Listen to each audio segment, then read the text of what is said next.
کتنے خوش نصیب لوگ ہیں جن کے دن کا آغاز نماز فجر سے ہوتا ہے، اور سونے سے پہلے بھی وہ سجدہ ریز ہو کے اللہ کی نعمتوں کا شکرانہ ادا کرتے ہیں، اور جو دن خیریت سے گزرا اور عافیت کی گود میں نیند لینے کے لیے بڑھ رہے ہیں تو وہ شکرانے کا سجدہ کر رہے ہیں کہ مالک تیری توفیق سے مجھے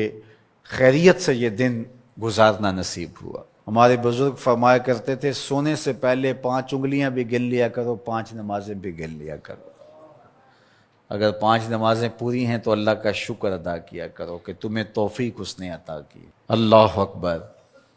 حضور علیہ السلام نے کچھ لوگوں کو دیکھا معراج کی شب کہ ان کے سر پتھروں سے کوٹے جا رہے ہیں، کچلے جانے کے بعد پھر دوبارہ سر صحیح کر دیے جاتے ہیں، پھر پتھروں سے ان کے سر کوٹے جاتے ہیں، ریزہ ریزہ ہو جاتے ہیں، پھر دوبارہ ان کے سر صحیح کر دیے جاتے ہیں۔ جبریل امین نے کہا حضور یہ آپ کی امت کے وہ لوگ ہیں جو نماز میں کاہلی کیا کرتے تھے، نماز میں سستی کیا کرتے تھے، نماز ان پر بوجھ تھا کہ یہ وقت ہو گیا ہے اب پڑھنی پڑے گی، دیر کرتے رہتے،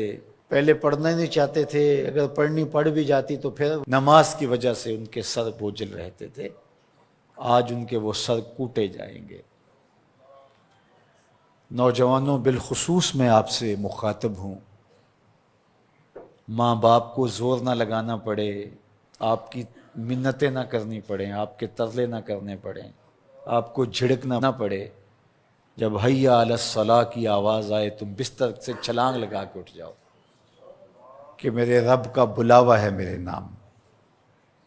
میسج ہے، طلباء سے کہوں گا کہ استاد کو بیدار نہ کرنا پڑے تمہیں، جب اذان کی صدا آئے تو خود اٹھ کر کے مصلی پہ آ کے بیٹھ جاؤ کہ میرے رب کا بلاوا میرے نام آیا ہے۔ اپنے ہم عمر لوگوں سے کہوں گا طبیعت کی کمزوریوں کے باوجود رب کے بلاوے پہ مصلی پہ بیٹھ جاؤ۔ نماز کا چھٹکارا نہیں ہے، رستگاری نہیں ہے۔ زکوٰۃ نصاب پہ واجب ہوتی ہے، حج استطاعت پہ واجب ہوتا ہے، روزہ صحت کے ساتھ مشروط ہے، اگر شیخ فانی ہے یا ایسی بیماری ہے روزہ نہیں رکھ سکتا فدیہ دے دے۔ مسافر کو چھوٹ ہے، بیمار کو چھوٹ ہے کہ وہ دیگر ایام میں اس کی قضا کر لے، لیکن نماز کی چھوٹ نہیں ہے، بیمار ہے تب بھی پڑھے گا، صحت مند ہے تب بھی پڑھے گا، حضر میں ہے تب بھی پڑھے گا، سفر میں ہے تب بھی پڑھے گا۔ بالغ کے اوپر نماز کی کسی صورت میں بھی رخصت نہیں ہے، کھڑے ہو کے نہیں پڑھ سکتا بیٹھ کے پڑھ لے، بیٹھ کے نہیں پڑھ سکتا لیٹ کے پڑھ لے، اشارے سے پڑھ لے،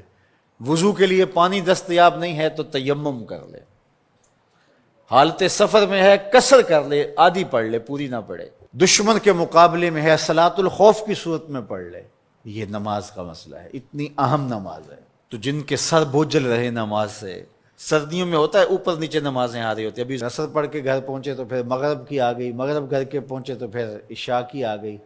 تو کئی لوگ کہتے ہیں اے تو مولویاں نے آت چکی ایک، ابھی تو پڑھ کے آئے ہیں۔ تو کیوں شوق نہیں ہے تمہیں؟ ایک نماز کے بعد وہیں بیٹھ کے دوسری نماز کے انتظار میں مسجد میں قیام کرنے والا، اللہ اکبر، فرشتے ناز برداریاں کرتے ہیں۔ مسجد میں صحابہ بیٹھ جاتے ہیں، ایک نماز پڑھی اب دوسری پڑھ کے جائیں گے، دوسری پڑھی تو اب تیسری پڑھ کے جائیں گے، اور جب نماز کا وقت آتا تو